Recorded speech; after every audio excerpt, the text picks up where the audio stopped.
اعوذ باللہ من الشیطان الرجیم بسم اللہ الرحمن الرحیم وَلَقَدْ سَمِعَ اللَّهُ قَوْلَ الَّذِينَ قَالُوا إِنَّ اللَّهَ فَقِيرٌ وَنَحْنُ أَغْنِيَاءُ سَنَكْتُبُ مَا قَالُوا وَقَتْلَهُمُ الْأَنْبِيَاءَ بِغَيْرِ حَقٍّ وَنَقُولُ ذُوقُوا عَذَابَ الْحَرِيقِ۔ یقیناً اللہ تعالیٰ نے ان لوگوں کا قول بھی سنا جنہوں نے کہا کہ اللہ تعالیٰ فقیر ہے اور ہم تو تونگر ہیں۔ ان کے اس قول کو ہم لکھ لیں گے اور ان کا انبیاء کو بلا وجہ قتل کرنا بھی، اور ہم ان سے کہیں گے کہ جلنے والا عذاب چکھو۔ اللہ تعالیٰ نے مسلمانوں کو انفاق فی سبیل اللہ پر ابھارا، آیت نمبر 180 میں جو ہم پڑھ چکے ہیں۔ تو جو مخالف تھے، جو مدینہ میں یہودی تھے، منافق تھے، تو ان لوگوں نے ایک طرح سے مذاق بنایا انفاق فی سبیل اللہ، کیوں اللہ تعالیٰ مانگتا ہے، کیوں یہ نبی صلی اللہ علیہ وسلم لوگوں سے مال لیتے ہیں۔ تو اس پر انہوں نے جو کہ اعتراضات کیے، اس پر طنز کیے، اس کے ذریعے سے ایک طرح سے حقیر بنانے کی کوشش کی، لوگوں کے دلوں میں حقارت اور آپ صلی اللہ علیہ وسلم کے بارے میں شکوک پیدا کرنے کی کوشش کی۔ تو یہ تو اللہ سبحانہ تعالیٰ کی شان ہے، اللہ سبحانہ تعالیٰ کی بندوں پر عطا ہے کہ اپنے ہی دیے ہوئے مال میں سے اللہ تعالیٰ تھوڑا سا مال چاہتا ہے ہمیں کہ ہم اللہ کی راہ میں خرچ کریں، ہم اللہ کے دین کے فروغ کے کاموں میں اس کو استعمال کریں۔ تو اس مال کو بھی اللہ تعالیٰ ایک قرض کی طرح سے ہم سے لیتا ہے کہ پھر اس کو ہمارے لیے سنبھال کے رکھتا ہے، اور یہ ہمیں آخرت میں اللہ سبحانہ تعالیٰ ہمارے لیے اس اجر و ثواب کا ذریعہ بناتا ہے۔ تو اس طرح سے چونکہ قرض ایسی چیز ہوتی ہے جو کہ انسان کسی کو دیتا ہے تو اسے معلوم ہوتا ہے کہ مجھے یہ واپس ملے گی، تو اللہ کے دین کے لیے مال خرچ کرنے کو اللہ نے قرض کہا، تو یہ تو ہمارے لیے بہت خوشی کی بات ہے۔ اللہ سبحانہ تعالیٰ کی رحمت اور اللہ کی شان بے نیازی سے ہمیں پتہ چلتا ہے کہ یہ اللہ تعالیٰ خود ہی دیتا ہے اور خود ہی ہمیں تھوڑا سا، پورا مال نہیں مانگتا، تھوڑا سا اس مال میں سے مانگتا ہے کہ تم یہ اپنی آخرت کے بہتری کے لیے خرچ کر لو۔ تو اس پر بھی میں اس کو ایسے قرض کے طور پر لے لوں گا، اس کو میں یہ نہیں کہ میں تمہارا یہ مال دنیا یا آخرت کے لیے ضائع ہو گیا، نہیں، یہ مال جو تم دو گے وہ تمہارے لیے اسی طرح ہوگا جیسے تم نے مجھے قرض دیا ہے۔ مگر جو فتنہ چاہتے ہیں، جو دین کو بس قبول نہیں کرنا چاہتے، جو صرف دنیا کی زندگی کو پسند کرتے ہیں، وہ نیچرلی ایسی ہر چیز کے خلاف اس کو ایک مذاق بناتے ہیں، اور مذاق بنانے کا مقصد یہ ہوتا ہے کہ اس بات کو ہلکا کر دو، اس کا اثر کم کر دو۔ تو اس پر یہود نے کہا اور منافقین نے کہا کہ اللہ تعالیٰ تو فقیر ہو گیا ہے کہ تم سے قرض مانگ رہا ہے۔ یہود نے کہا اے محمد صلی اللہ علیہ وسلم، تیرا رب فقیر ہو گیا ہے کہ اپنے بندوں سے قرض مانگ رہا ہے۔ تو یہ اللہ کی شان میں بہت ہی بڑی گستاخی تھی جو انہوں نے اس طرح سے بات کی، تو اللہ سبحانہ تعالیٰ نے یہ نازل فرمائی آیت۔ لیکن اللہ تعالیٰ نے فرمایا کہ ان کی بات لکھ دی گئی ہے، ان کے حق میں ایک گناہ کے طور پر، ان کے نہ صرف یہ بلکہ ان کی جو یہ جرم بہت بڑا ہے، لیکن انہوں نے تو اس سے بھی بڑے جرائم کیے کہ انہوں نے تو اپنے انبیاء کرام کو بھی قتل کیا ہے بغیر حق۔ اور یہ یہود کی ہسٹری میں ہمیں ملتا ہے کہ انہوں نے کئی انبیاء کو قتل کیا تھا، حضرت عیسیٰ علیہ السلام کے خلاف بھی قتل کی سازش کی تھی، اور حضرت زکریا علیہ السلام، حضرت یحییٰ علیہ السلام۔ تو انہوں نے اس حد تک وہ آگے بڑھ گئے اپنی گمراہی میں کہ انہیں یہ بھی احساس نہیں ہوا کہ ہم اللہ کے ان بندوں کو نہ قتل کریں جو ہماری اصلاح کے لیے اللہ نے بھیجے ہیں۔ لیکن اللہ تعالیٰ فرما رہے ہیں کہ ہم نے یہ سب کچھ لکھا ہوا ہے، اور ہم ان سے کہیں گے، ان کے آخرت میں ان سے کہیں گے کہ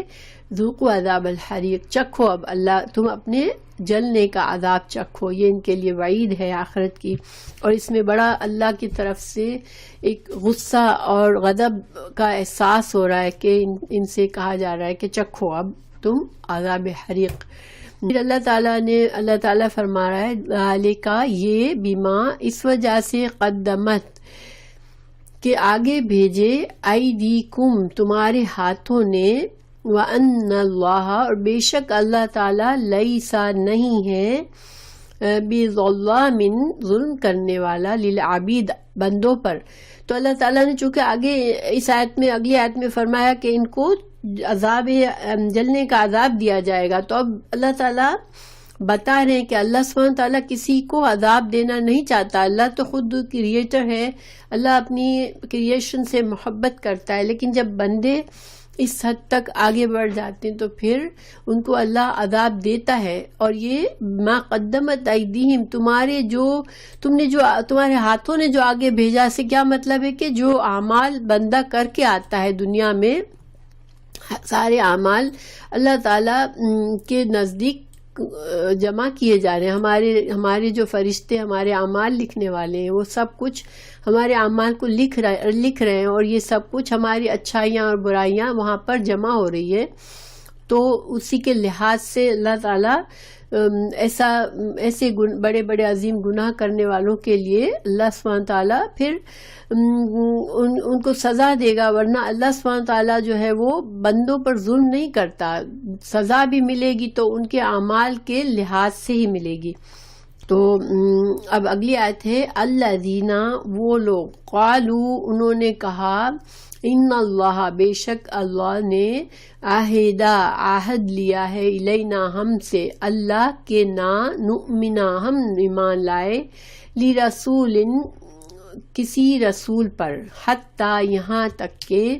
یأتینا وہ لائے ہمارے پاس، بقربان ایک قربانی، تأکلہ جس کو کھا جائے،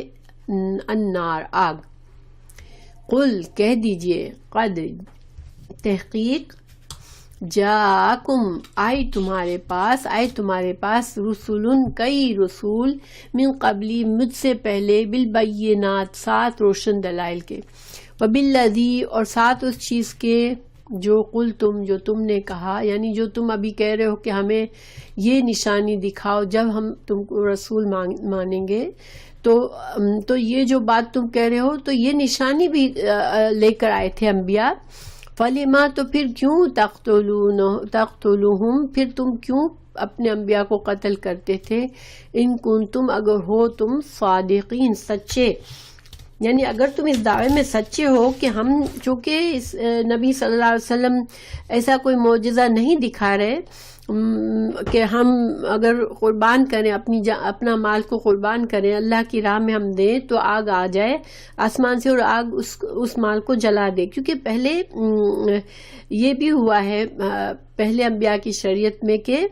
جو بھی اللہ کی راہ میں صدقات کیے جاتے تھے، قربانی دی جاتی تھی، تو اس کو کوئی استعمال نہیں کرتا تھا، اس کو بس آسمان سے آگ آتی تھی اور اس چیز کو جلا دیتی تھی. تو اسی سے سمجھا جاتا تھا کہ اللہ سبحانہ تعالیٰ نے ہماری اس صدقے کو، ہماری اس قربانی کو قبول فرما لیا ہے. تو اب آپ صلی اللہ علیہ وسلم کے زمانے میں اس طرح کے معجزات نہیں تھے. اللہ تعالیٰ نے سب سے بڑا معجزہ ہی قرآن دیا اللہ کے رسول صلی اللہ علیہ وسلم کو. اور جو صدقات، جو مال بندے خرچ کرتے ہیں، جو قربانیاں کرتے ہیں، تو وہ سب ایون جانور قربان کرتے ہیں تو اس جانور کو بھی لوگوں میں استعمال کیا جاتا ہے تاکہ لوگ دنیا میں جن لوگوں کو کم ملا ہے ان کو بھی فائدہ ہو، اور وہ جانور جو ہے وہ ان کی غذا کے لیے استعمال ہو. اور جو مال دیا جاتا ہے تو ان کو بھی مختلف ایسے معاملات میں خرچ کیا جاتا ہے جس سے اس دین کی بہبود کے لیے، مسلمانوں کے لیے بھلائی کے لیے، مسلمانوں کے فائدوں کے کام کیے جائے تاکہ غربت نہ رہے. اب آپ صلی اللہ علیہ وسلم سے یہودیوں نے، چونکہ اب وہ جانتے تھے آپ صلی اللہ علیہ وسلم سچے نبی ہیں، مگر ضد اور حسد میں وہ ماننا نہیں چاہ رہے تھے، تو ان کی ضد اور حسد نے ان کو اس قدر گرا دیا کہ وہ پھر اس طرح کے جاہلوں کی طرح اس طرح کے معجزے مانگنے لگے کہ آپ صلی اللہ علیہ وسلم سے کہ آپ ایسا معجزہ دکھائے جب ہم آپ کو رسول مانیں گے. تو اللہ سبحانہ تعالیٰ نے جواب دیا کہ ایسے نبی بھی بھیجے تھے کہ جن کی دعا سے آسمان سے آگ آتی تھی اور اہل ایمان کی صدقات اور قربانیوں کو کھا جاتی تھی. یعنی جب طریقہ ہی ہوتا تھا کہ جو مسلمان قربانی اور صدقات کرتے تھے ان کو جمع کر کے پھر ان کے انبیاء اس پر دعا کرتے تھے تو اللہ تعالیٰ انبیاء کی دعا سے اس مال کو ان صدقات کو قبول کر کے آسمان سے آگ آتی تھی، اس کو جلا دیتی تھی. اللہ تعالیٰ نے ان کو جھوٹا ثابت کیا کہ تم چیلنج کیا کہ ٹھیک ہے تم نے ایسا کیا تو پہلے کون سا تم نے ایمان تم لائے تھے جو تم اب ایسی باتیں کر رہے ہو. پھر اللہ تعالیٰ نے تسلی دی رسول اللہ صلی اللہ علیہ وسلم کو کہ اگلی آیت میں فَإِن كَذَّبُوكَ کہ اگر كَذَّبُوكَ یہ آپ کو جھٹلاتے ہیں فقد تو تحقیق کذبا جھٹلائے گئے رسول کئی رسول من قبل کا آپ سے پہلے جاؤ وہ لائے بالبینات بہت سی واضح روشن دلائل معجزات بھی لائے، بہت سے دلائل لائے، والزبور اور صحیفے بھی لائے تھے. اللہ تعالیٰ نے کئی انبیاء کو صحیفے دیے تھے، اور الکتاب المنیر اور کتاب المنیر سے تورات مقصد ہے کیونکہ تورات قرآن سے پہلے ایک مکمل جو سب سے مکمل ترین جو اللہ کی طرف سے شریعت آئی تھی تو وہ تورات کی تھی. تو واضح کتاب جس میں روشن دلائل اور اتنی تعلیمات واضح تعلیمات تھی جو ان کو دی گئی تھی. تو ان کے باوجود بھی جب ان سب کے باوجود اگر ان لوگوں نے اپنے انبیاء کو جھٹلایا تو آپ اپنے دل پر غم نہ لیں، آپ اپنے دل پر بوجھ نہ لیں، کیونکہ ظاہری بات ہے آپ صلی اللہ علیہ وسلم کو تکلیف پہنچتی تھی جب آپ صلی اللہ علیہ وسلم کے ساتھ وہ اس طرح کی چالیں چلتے تھے، کیونکہ آپ صلی اللہ علیہ وسلم کو یہ بات بہت تکلیف دہ ہوتی تھی کہ ان کی ایسی باتوں سے بہت سے لوگ جو کنفیوز ہو جاتے تھے آپ کی دعوت کے بارے میں، اور وہ اسلام سے گھبراتے تھے کہ اچھا بات تو صحیح بنتی ہے کہ یہ انسان تو خود مانگتا ہے تو ہم اس کو پھر آگ کیوں نہیں لے گا، یہ اللہ تعالیٰ کے لیے اگر مانگ رہے ہیں تو. لیکن اس طرح کے شکوک شبہات سے پھر آپ صلی اللہ علیہ وسلم کو دکھ پہنچتا تھا کیونکہ دوسرے لوگوں پر اس کا اثر بھی پڑتا تھا. تو بہرحال اللہ تعالیٰ نے تسلی فرمائی کہ یہ ایسے شریر لوگ ہمیشہ رہے ہیں، یہ نہیں کہ آج کی بات ہے، پچھلے رسولوں کے ساتھ بھی یہ اس طرح کے رویے کیے گئے، ان کو جھٹلایا گیا. حالانکہ ان کو تو واضح قسم کے معجزات کئی معجزات بھی دیے گئے تھے، پھر بھی انہوں نے جھٹلایا. ان کو اللہ نے ہدایت کی کتاب بھی دی تھی، پھر بھی انہوں نے جھٹلایا. پھر اللہ سبحانہ تعالیٰ اگلی آیت میں ہمیں یہ بتانا چاہ رہے ہیں کہ یہ دنیا میں ایسے کیوں کرتے ہیں لوگ کہ وہ صرف دنیا کی محبت میں کرتے ہیں، کہ ان کو دنیا سے اتنی محبت ہوتی ہے، دنیا کے چھوٹے فائدوں میں اتنے زیادہ یہ مگن ہوتے ہیں کہ وہ ان فائدوں کو کسی طرح چھوڑنا نہیں چاہتے، یا اپنے تکبر میں ہوتے ہیں دنیا میں کہ ہم اپنے سے کسی کو کیوں بڑا مانیں. یعنی کہ دینوی طور پر وہ مانے جاتے تھے، ان کو بڑی اہمیت حاصل تھی اس وقت، ان کی بڑا اعلیٰ مقام تھا. تو اب وہ اسی لیے وہ نہیں ماننا چاہتے تھے کہ ہم اپنے مقام کو کیوں چھوڑیں. تو یہ ساری چیزیں کیوں انسان کرتا ہے؟ یہ دنیا میں دنیا کی محبت کے لیے کرتا ہے. تو اللہ تعالیٰ آگے سمجھا رہے ہیں کہ دنیا کی زندگی کوئی ہمیشہ کی زندگی نہیں ہے جس کے لیے تم اپنے آخرت کا نقصان کرو. کہ کل نفس، ہر نفس، ہر ذات جو دنیا میں اللہ نے جسے زندگی دی ہے وہ ذائقۃ الموت، وہ تو موت کا ذائقہ چکھنے والی ہے. کوئی بھی چیز یہاں پر ہمیشہ کے لیے نہیں رہنے والی. وَإِنَّمَا اور بے شک توفونا تم پورے کر کے دیے جاؤ گے اجورکم اپنے اجر یوم القیامہ دن قیامت کے دن. تو فمن زحزحا تو جو دور کیا گیا، جو ہٹا دیا گیا، عن النار آگ سے، وادخلا اور داخل کیا گیا الجنہ جنت میں، فقد تو تحقیق فاز تو وہ کامیاب ہو گیا. ومل حیات الدنیا، اور نہیں ہے دنیا کی زندگی الا مگر متاع الغرور، دھوکے کا سامان۔ تو یہ بہت اہم آیت ہے، اللہ تعالیٰ سمجھا رہے ہیں۔ تو اللہ تعالیٰ نے آیت میں بتایا کہ دنیا کے نمبر 1 دنیا کی زندگی صرف دھوکے کا سامان ہے۔ دھوکا کیوں کہا گیا؟ کہ اگر جو کوئی اس کو ہی سب کچھ سمجھے گا تو وہ اصل میں اپنے آپ کو دھوکا دے رہا ہے، اور اس کو جب ہوش آئے گا، جب بہت لیٹ ہو چکی ہوگی، تو یہ دنیا دھوکے کا سامان ہے۔ پھر نمبر 2 بات ہمیں یہاں یہ پتہ چلتی ہے کہ موت برحق ہے۔ ہر انسان کو،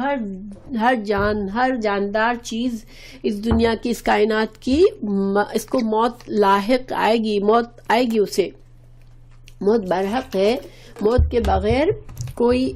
موت سے کوئی نہیں بھاگ سکتا۔ نمبر 3 چیز ہمیں یہاں پتہ چلتی ہے کہ اعمال اچھا یا برا ہو، اس کا بدلہ ضرور دیا جائے گا، ٹھیک ہے؟ کیونکہ یہی اللہ کا انصاف، اسی سے پتہ چلتا ہے کہ انسان کے اللہ نے انصاف سے بنایا ہے بندوں کو، تو ان کے اعمال کا اچھا برا بدلہ ملے گا۔ اور نمبر 4 ہمیں یہاں یہ پتہ چلتی ہے کہ ہم زندگی میں اپنے لیے کامیابی چاہتے ہیں تو اسی کی کوشش کرتے ہیں، مگر اصل کامیابی کیا ہے کہ انسان جہنم سے بچ جائے اور جنت میں داخل۔ ہمارے لیے سوچنے کی بات کیا ہے کہ ہر وہ چیز جو ہمیں اللہ سے غافل کر لے، ہمیں اپنے انجام، آخرت کے انجام سے غافل کر دے، وہ دھوکہ ہے، ٹھیک ہے؟ تو ہمیں ہر حال میں ہمیں یہ یاد رکھنا ہے کہ ہم اللہ کے بندے ہیں، اللہ نے ہمیں پیدا کیا ہے، اور ہمارا انجام آخرت پر ہمیں یقین رکھنا ہے کہ ہم جو کچھ بھی کر رہے ہیں، جن حالات سے گزر رہے ہیں، وہ ہمارے جو چوائسز کر رہے ہیں، جو اعمال کر رہے ہیں، ہر چیز کا بدلہ ہمیں ضرور ملے گا۔ تو انشاءاللہ اگر ہم اس آخرت کا یقین ہمیں ہوگا تو ہمارے لیے اللہ کی فرما برداری پر چلنا آسان ہو جائے گا۔ خلاصہ اس کا کیا ہوا، اس آیت کا، کہ 4 باتیں ہمیں پتہ چلی اس سے کہ موت جو ہے وہ ایک حقیقت ہے، موت سے کوئی نہیں بھاگ سکتا۔ نمبر 2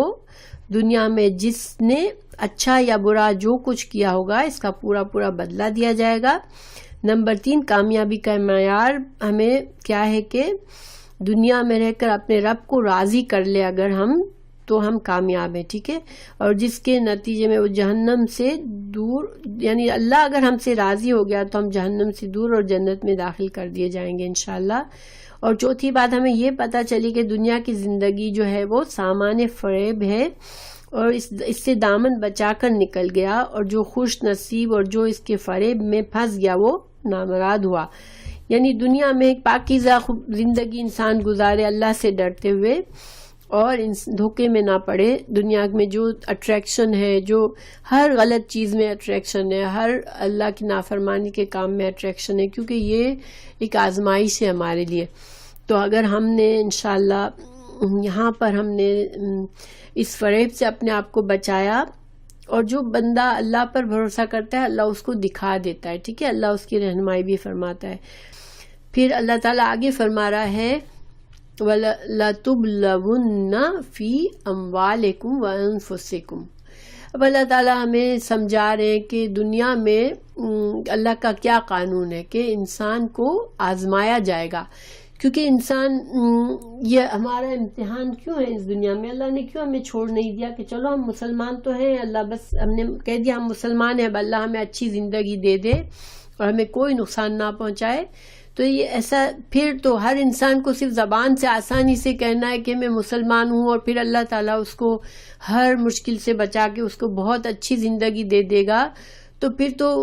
انسان سوچے گا کہ بھئی اسی میں فائدہ ہے، تو ہر انسان کہے گا میں مسلمان ہوں، کوئی قربانی تو دینی نہیں ہے، ثبوت نہیں دینا۔ لیکن دنیا میں بھی ہمیں اپنی بات کو ثابت کرنا ہوتا ہے، اگر ہماری سچائی کو ثابت کرنا پڑتا ہے، اگر اہم بات ہے تو اللہ کے نزدیک ہمارا ایمان کی بھی سچائی اسی میں ثابت ہوگی۔ اللہ تعالیٰ ہمیں آزمائے گا۔ اللہ تعالیٰ نے فرمایا لَتُبْلَوُنَّ، کہ تم ضرور، یہ یہاں پر تاکید ہے، نون پر شد جب آتا ہے وہ تاکید کے لیے آتا ہے، تم ضرور آزمائے جاؤ گے، فی اموالکم، تمہارے مالوں میں، وانفسکم اور تمہاری جانوں میں، ولتسمعن اور البتہ تم ضرور سنو گے، من الذین ان لوگوں سے، اوتوا الکتابہ جو کتاب دیے گئے ہیں، من قبلکم تم سے پہلے، ومن الذین اشرکوا اور جو لوگوں نے شرک کیا، اذًا وکثیرا بہت زیادہ تکلیف دہ باتیں سنو گے تم ان سے، ان تصبروا اگر تم صبر کرو، وتتقوا اور تقوی اختیار کرو، فإن تو بے شک ذالک یہ بات، من عزم الامور یہ بہت ہی بڑی ہمت کے کاموں میں سے یہ بات کہ تم صبر کرو اور تقوی کرو۔ یہ بھی بہت ہی خوبصورت، بہت اہم آیت ہے۔ دیکھیں اللہ تعالیٰ نے انسان کو دھوکے میں نہیں رکھا، اللہ تعالیٰ نے ہمیں سمجھا دیا ہے دنیا کی زندگی میں۔ سورہ بقرہ میں بھی اللہ تعالیٰ نے فرمایا آیت 155-156 میں کہ ہم ضرور بضرور تم کو آزمائیں گے، خوف سے، بھوک سے، مال کی کمی سے، جان کے نقصان سے، صبر کرنے والوں کے لیے خوشخبری ہے، اور جو لوگ دنیا کے نقصان پر انا للہ و انا الیہ راجعون کہیں گے وہ جو ہے ان کے لیے بہتری ہے۔ تو آپ دیکھیں اللہ تعالیٰ نے اور بھی بہت سی جگہوں پر یہ بات سمجھائی ہے کہ زندگی میں تم یہ نہ سمجھو کہ بس زندگی میں ہم پر کوئی مشکل نہیں آئے گی، کوئی آزمائش نہیں آئے گی۔ یہ زندگی آزمائشیں آئیں گی، کیونکہ یہ زندگی آزمائش کے لیے ہے۔ اللہ تعالیٰ کو ہمیں ثابت کرنا ہے کہ ہم اللہ کے مخلص بندے ہیں۔ آزمائشوں میں سے گزر کر انسان اگر اللہ کا شکر گزار رہتا ہے اور اللہ پر یقین رکھتا ہے تو وہ اس سے اللہ کی رضا بھی اس کو حاصل ہوتی ہے اور آخرت کے درجات اس کو بلند ہوتے ہیں۔ اور پھر تیسری بات یہاں پر ایک اور بات بھی بتائی کہ اسلام چونکہ حق کا دین ہے تو انسان حق کے خلاف ہمیشہ باطل جو قوتیں ہوتی ہیں ہمیشہ حق کے خلاف ہوتی ہیں۔ تو اسلام کے دشمن جو مسلمان اسلام کو قبول نہیں کر رہے، جو اہل کتاب ہے، جو مشرکین ہیں، وہ پھر کیا کریں گے کہ ان کے دلوں میں حسد ہے، وہ جانتے ہیں کہ ہم حق پر ہیں لیکن وہ خود حق کو نہیں قبول کرنا چاہتے، پھر وہ حسد کے مارے ہم کو اذیت دینے کی کوشش کرتے ہیں۔ تو ہمیں اس اذیت سے ہمیں اگر ہم اللہ پر بھروسہ توکل کر کے صبر کر کے ہم دین پہ جمے رہیں گے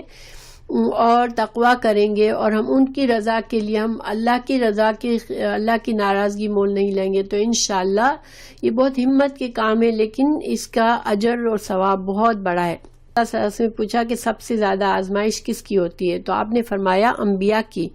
اس کے بعد بتدریج سب اچھے مسلمانوں کی، اور آدمی کی آزمائش اس کے دین اور ایمان کے درجے کے مطابق ہوتی ہے۔ دین میں جو جتنا سخت ہوتا ہے اس کی آزمائش بھی سخت ہوتی ہے، اور جو دین میں ڈھیلا ہوتا ہے اس کی آزمائش اسی حساب سے ہوتی ہے۔ بندے کی آزمائش ہوتی رہتی ہے یہاں تک کہ اس کے سارے گناہ مٹ جاتے ہیں۔ جس کا جتنا ایمان ہے اس کی آزمائش اتنی بڑی، کیونکہ اللہ جانتا ہے کہ میرے اس بندے کے اندر صبر ہے، یہ بندہ مجھ پر اتنا یقین رکھتا ہے کہ آزمائش سے ٹوٹے گا نہیں بلکہ